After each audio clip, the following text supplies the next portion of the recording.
여러분 안녕하세요. 스가랴서의 시간입니다. 오늘은 6장 말씀을 함께 배워보겠습니다. 6장에도 환상이 나옵니다. 순서상으로는 8번째 환상이고요. 또 스가랴가 본 마지막 환상이기도 합니다. 그 환상의 내용은 큰 두 개의 산, 놋산이라고 되어 있는데 구리산이죠. 변함이 없고 강력함을 상징합니다.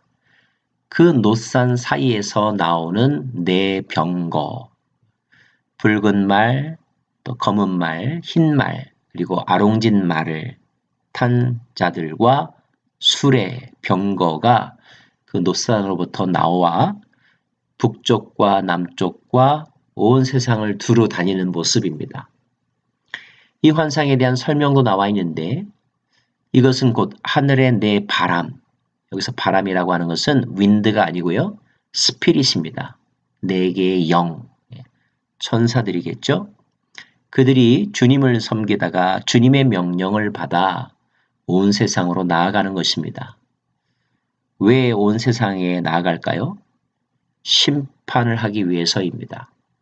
악인을 멸하고 의인을 영화롭게 하기 위해서 심판자로서 온 세상을 향하여 파송되는 모습입니다. 자, 이 8가지 환상으로 1장에서부터 6장까지 그 내용이 이루어져 있는데 여러분 한번 정리해 보시면 좋겠고요. 특별히 첫 번째 환상과 8번째 환상이 내용이 약간 비슷하죠. 말을 탄 자들이니까요. 하지만 첫 번째 환상이 이제 시온과 이스라엘 백성들이 회복의 때가 되었다라는 것을 예고하는, 그리고 심판이 시작될 것을 예고하는 환상이라고 한다면 8번째 환상은 그 심판의 완성, 그리하여 악의 섬멸을 포함합니다.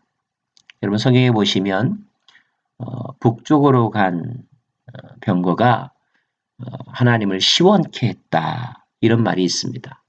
이것은 그 심판을 완성하여 하나님의 기쁨이 되고 이제 비로소 쉼을 얻게 되었다, 이런 뜻입니다.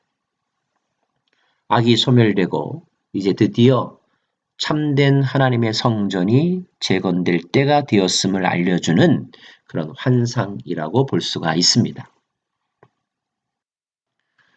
이어서 하나님의 말씀이 스가랴에게 임하였습니다. 그 말씀의 내용은 무엇입니까?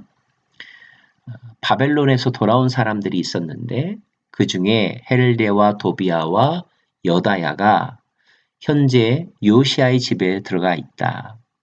그 집에 머물고 있는데 그곳에 가서 그들로부터 은과 금을 받아 면류관을 만들어서 그 면류관을 대제사장의 머리에 씌워주라는 것입니다.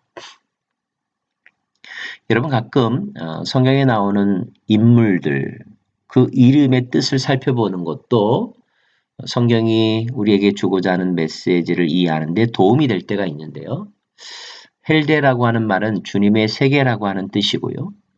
도비아라고 하는 말은 주님은 나의 가장 좋은 분이란 뜻, 여다야는 하나님께서 아신다, 요시아는 하나님께서 지지하신다 라고 하는 이름의 뜻입니다. 자, 여기 등장하는 사람들, 그 이름들만 다 모아도 하나님께서 지금 무엇을 하고 계시고 무엇을 도와주시려고 하는지 그 의미가 더 강조된다는 것을 여러분 아실 수 있겠죠? 자, 또 한 가지, 그들이 바벨론으로부터 올 때 은과 금을 가지고 왔는데 그것을 사용하여 대제사장의 관을 만들라는 것입니다.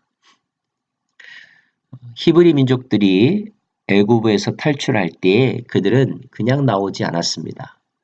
그들은 금과 은과 장신구들을 가지고 나왔죠. 그들이 이집트에서 사용하던 것이기도 했고 이집트로부터 빼앗은 것들이기도 했습니다. 자, 그것들이 성막과 그 성막 안에 있는 성물들을 만드는 데 사용되었죠. 헌물로 사용되어서 그래서 성막의 재료들이 되었다는 것 우리가 출애굽기를 통하여 살펴볼 수가 있습니다. 마찬가지로 유다 백성들이 바벨론으로부터 해방되어 고국으로 돌아올 때 그들이 가지고 온 금과 은들이 있었는데 이것들이 성전을 재건하는 데 사용되었다는 것입니다. 그 의미가 무엇일까요? 이것은 단지 금과 은이 필요하다, 중요했다라고 하는 뜻이 아니라 그것들이 이방 민족들의 땅으로부터 모아진 것이라는 것. 이방 세계로부터 온 것들로 인하여 성전의 건축이 이루어졌다는 것. 여기에 중요한 메시지가 있음을 우리는 생각해 보아야 합니다. 계속하여 하나님의 말씀이 임하기를 여호와께서 말씀하시되 보라 싹이라 이름하는 사람이 자기 곳에서 돋아나서 여호와의 전을 건축하게 될 것이라. 그가 여호와의 전을 건축하게 될 것이고 영광을 얻게 될 것이고 그 자리에 앉아서 다스리게 될 것이고. 자, 여러분 생각나는 어떤 인물이 있지 않습니까? 맞습니다. 여기서의 싹은 훗날 예수님으로 증명됩니다. 예수님이 여호와의 전을 건축합니다. 예수님께서 여호와의 전을 어떻게 건축했는지 여러분 아시나요? 예수님께서 이런 말씀을 하신 적이 있습니다. 이 전을 헐라. 헤롯에 의해서 재건된 건물을 헐어버리라. 내가 사흘 만에 다시 지으리라.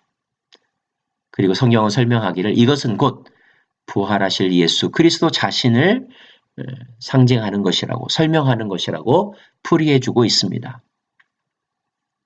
자, 그 사건과 관련져서 다시 이 말씀을 살펴본다면 이 말씀은 이런 뜻이죠. 보라, 예수라고 하는 분이 나타날 것인데 그분이 여호와의 전을 건축하게 될 것이라. 근데 그분이 건축할 여호와의 전은 그분 자신, 곧 부활의 주님을 의미하는 것입니다. 그분 자신이 하나님이 거하실 초소가 되고 많은 사람들이 하나님을 만나는 장소가 될 것이라. 그리고 그는 영광을 얻게 될 것이라. 그리고 그 자리에 앉아서 다스리게 될 것이라. 하나님 보좌 우편에 앉아서 하늘의 세계와 땅의 세계를 다스리게 될 것이라. 통치할 것이라. 또 제사장이 자기 자리에 있을 것인데 그 제사장과 다스리는 자, 통치자, 즉 왕 사이에 평화가 있을 것이라. 서로 긴장 관계가 있어서 싸우는 것이 아니라 서로 일체가 되어 하나가 되어 함께 평화를 성취할 것이라. 평화로 다스리게 될 것이라. 이런 예언의 말씀입니다. 놀랍지 않습니까? 스가랴는 BC 5세기경의 사람입니다. 그 예언이 훗날 예수 그리스도를 통하여 성취되었다는 것. 그러므로 이 말씀은 당시대의 사람들에게 주신 당시대만의 말씀이 아니라 영원한 하나님의 나라를 위하여 약속하신 예언의 말씀이라는 것입니다. 그리고 성경은 이루어 말하기를 먼데 사람들이 와서 여호와의 전을 건축하리라. 분명히 앞에서 싹이라 이름하는 사람이 여호와의 전을 건축한다고 했죠. 근데 그 여호와의 전을 건축하는 일에 먼데 사람들이 함께 동참한다는 뜻입니다. 여러분, 먼데 사람들이란 누구일까요? 에베소서에서 사도 바울은 이렇게 말합니다. 그는 우리의 화평이신지라. 그분이 먼데 있는 사람들에게 평화를 전하시고 그리고 또 가까운 데 있는 자들을 부르셨다. 즉 먼데 있는 자들과 가까운 데 있는 자들이라는 표현을 쓰는데 먼데 있는 자들은 그 하나님으로부터 멀어진 자들, 즉 이방인들을 말하는 것입니다. 가까운 데 있는 자들은 유대인들, 예루살렘 땅에 거하는 사람들을 의미합니다. 이 두 부류의 사람들이 서로 하나가 되어서 함께 하나님을 찬양하고 주를 섬기게 되는 그날이 오게 되었다. 누구를 통해서요? 예수 그리스도를 통하여서. 그렇습니다. 지리적으로는 먼 타국에서 돌아온 사람들, 의미하지만 영적으로는 이방 세계에서 돌아온 사람들과 그들의 재산들, 그들의 헌신이 하나님 나라 재건을 위해서 사용되게 될 것이라. 예수를 통하여 이루어질 하나님 나라에 동참하게 될 것이라는 것을 예언하는 말씀입니다. 이것이 구약시대의 사람들이 이해할 수 있는 메시지였을까요? 자기들만이 선민이라고 생각했던 구약시대의 사람들이 이 예언의 뜻을 과연 바로 알아들을 수 있었을까요? 사랑하는 여러분, 우리는 먼 데 있는 사람들이었습니다. 근데 우리가 하나님의 전을 건축하게 하게 하시려고 싹이 나셨습니다. 싹이라 이름하는 예수께서 태어나셨고 이 땅에 오셔서 우리를 위하여 죽으시고 부활하사 자기의 몸으로 성전을 이루셨습니다. 우리는 그 성전을 통하여 하나님을 만날 수 있게 되었고 성전의 몸이 되어 성전의 벽돌이 되어 하나님의 나라 그 자체가 되어가고 있습니다. 그 일에 부름받은 저와 여러분 감사하면서 그 일의 완성을 위하여 주님과 동행하는 주님의 손과 발 지체가 되어 살아가는 우리 모두가 되기를 간절히 바랍니다. 노산에서 나온 내 병거가 심판을 이루고 악을 소멸시킨 것처럼 공의와 정의의 하나님께서 모든 악을 소멸시키실 것이고 그 자리 위에 하나님의 나라를 세워 가실 것입니다. 그날이 완성될 때까지